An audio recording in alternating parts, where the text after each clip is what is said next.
Bonjour tout le monde. Page 20, dernière page de ce chapitre 3. Dernière notion aussi, le rendement d'une réaction chimique.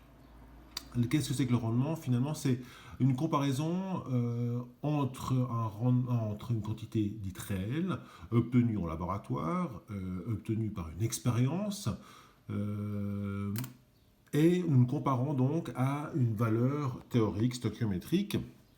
Je prends par exemple le cas d'une synthèse par exemple de l'aspirine. Finalement, l'aspirine que vous allez obtenir pure à la fin de la réaction, et ben, vous pourrez la peser.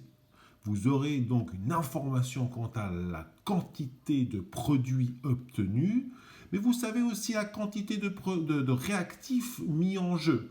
Donc les réactifs vous donnent une valeur théorique d'aspirine et votre expérience, la réalité, vous donne une valeur dite réelle ou obtenue, et ça, vous faites simplement la division de l'obtenu divisé par la théorique, la stoichiométrique, et vous faites fois 100.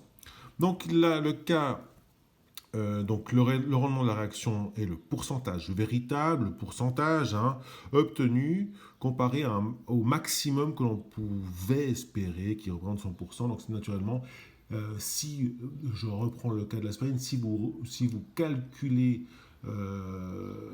la quantité maximale d'aspirine que vous pouvez obtenir grâce aux réactifs mis en jeu, si vous obtenez cette masse-là en laboratoire, alors vous avez un rendement de 100%.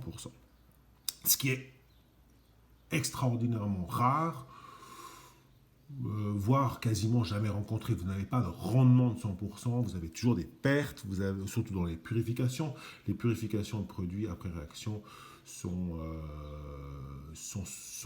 pas simples. Vous aurez l'occasion de le voir plus tard. Nous avons ici le cas de la combustion de l'octane, appelé autrement dit isooctane, c'est le combustible isooctane. Ça reste un C8H18 que l'on trouve donc dans l'essence de voiture. J'écris ici, attention, la combustion. Que veut dire la combustion, Elias? Ça veut dire que vous avez un combustible qui réagit avec un comburant, le gaz oxygène, qui est lui donc le preneur d'électrons. Donc le combustible et le comburant donnent toujours quoi? Du CO2 et de l'H2O.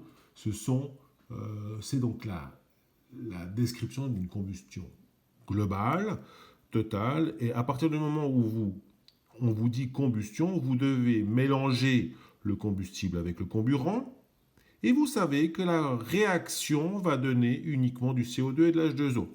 Nous équilibrons ceci, 1, 8, 9, 8 et 9, donc 9 plus 16, ça fait 25, 25 demi. Alors vous pouvez réécrire simplement l'équation, qui est la même, les deux sont naturellement les mêmes, puisque les coefficients stoichiométriques ici n'ont plus de fractions, donc 2, 25, 16, 18. Alors, appliquons cette notion de rendement ici. Au cours d'un essai de combustion de 100 grammes, vous avez donc 100 grammes de benzine, 100 grammes d'essence. Vous faites brûler ces 100 grammes d'essence, vous pouvez calculer la quantité de CO2 que produiront la combustion de 100 grammes d'essence théorique, stoichiométrique. Et nous allons le faire directement. Vous avez donc la masse de 100 grammes, la masse molaire du C8H18 est de 114,23 grammes par mole. Donc le nombre de moles de C8H18 que vous avez dans 100 grammes est de 0,875 moles. Naturellement proche de 1 mole. Vous voyez, une mole pèse 114 grammes, vous en avez 100. Donc vous avez à peu près, vous avez 0,875 moles. Donc stoichiométriquement, vous devez vous attendre, avec un rendement justement de 100%, à 7 moles de CO2 produit. Si la totalité de ce carbone-là se transforme en CO2, alors vous aurez 7 moles de CO2, fois 8, fois 16,5. 7 moles de CO2, la masse molaire de CO2 est de 44,01 grammes par mole, donc la masse stoichiométrique de CO2 que vous pouvez attendre avec un rendement de 100% est de 308,1 grammes. Vous avez donc maintenant toutes les informations pour trouver le rendement de votre réaction. Pourquoi? Parce qu'on vous dit que vous n'avez pas obtenu 308 grammes, mais vous avez obtenu 92 grammes de gaz carbonique. Donc le rendement, c'est quoi? C'est la masse de CO2 obtenue, que vous avez mesurée expérimentalement, divisée par la masse de CO2 stoichiométrique liée aux 100 grammes investis de C8H18, fois 100, nous sommes dans un rendement en pourcent. 92 divisé par 308,1, ça fait 29,86%. 30% du C8H18 se transforme en CO2. Nous verrons que en fait, les combustions totales sont pas faciles à obtenir. Les combustibles s'arrêtent souvent à d'autres molécules avec des degrés d'oxydation plus hauts. Nous verrons ceci. C'est-à-dire que finalement, vous avez des combustions partielles qui amènent entre autres à du charbon, du carbone zéro, donc du monoxyde de carbone, différents composés entre deux. C'est pour ça que le CO2 obtenu indique un rendement finalement de combustion totale de 30%. Pour ceux qui se sont posé la question, vous avez le rendement donc la masse obtenue par la masse théorique d'un composé. Mais naturellement, la masse obtenue, la masse théorique d'un composé est obtenue par la même masse molaire, vu que c'est le même composé. Donc, le nombre de moles obtenu divisé par le nombre de moles espérés stoichiométriques donnera naturellement le même pourcentage. Alors, voici pour donc la notion de rendement. Et poussons un tout petit peu le concept ici.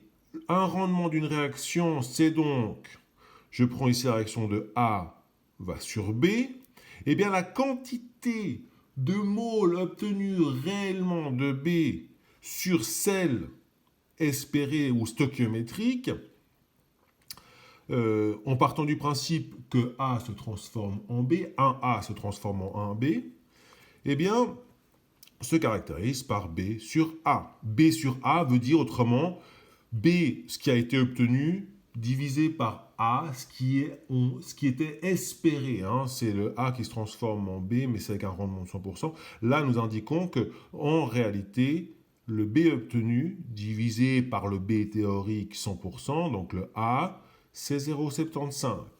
Alors là, vous avez une synthèse en 5 étapes. Vous avez votre composé qui se transforme en ceci, dans une nouvelle quantité. Ceci se transforme en C, dans une nouvelle quantité. Ceci se transforme en D, avec une nouvelle quantité, etc. Et chaque étape, finalement, a son rendement, des rendements qui naviguent entre 100% idéalement, rarement atteints, et des fois des rendements catastrophiques.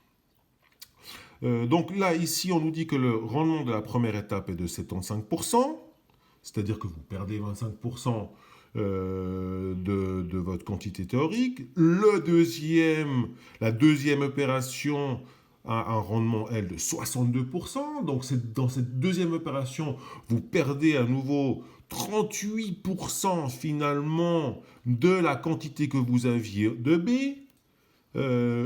La troisième étape correspond à un rendement de 80%, donc vous perdez encore 20% de ce que vous avez reçu de C, etc.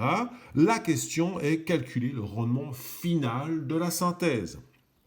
Eh bien, en partant du principe que chaque étape a son rendement, chaque étape a finalement décrit une perte, un rapport, donc vous pouvez simplement multiplier, donc le rendement de l'étape 1, c'est B sur A, la quantité théorique. Le rendement 2, c'est C sur B, B étant la quantité théorique de C. Le rendement total, c'est naturellement la multiplication des rendements de chacune des étapes. B sur A fois C sur B fois D sur C, etc. Donc vous obtenez finalement la quantité de F obtenu par rapport à la quantité de A injectée en mol, tout en disant que chaque fois c'est une mole qui est générée lors de la réaction. Donc le nombre stoichiométrique, enfin le coefficient stoichiométrique ne varie pas. Et donc nous obtenons 0,75 fois 0,62 fois 0,8 fois 0,65 fois 0,7, ça nous donne 0,17. Donc ça veut dire que le rendement de cette réaction qui contient 5 étapes, c'est une réaction qui contient 5 étapes, le rendement de cette réaction globale est de uniquement 17%, en constatant que chacune des réactions, chacune des étapes, a des rendements plus hauts que 60%, mais globalement, nous n'avons que 17% de la matière qui arrive au point F. Voici donc pour cette page 20, fin du chapitre au niveau théorique, et nous aborderons les exercices dans la prochaine vidéo, et ce sera tout. Bonne journée.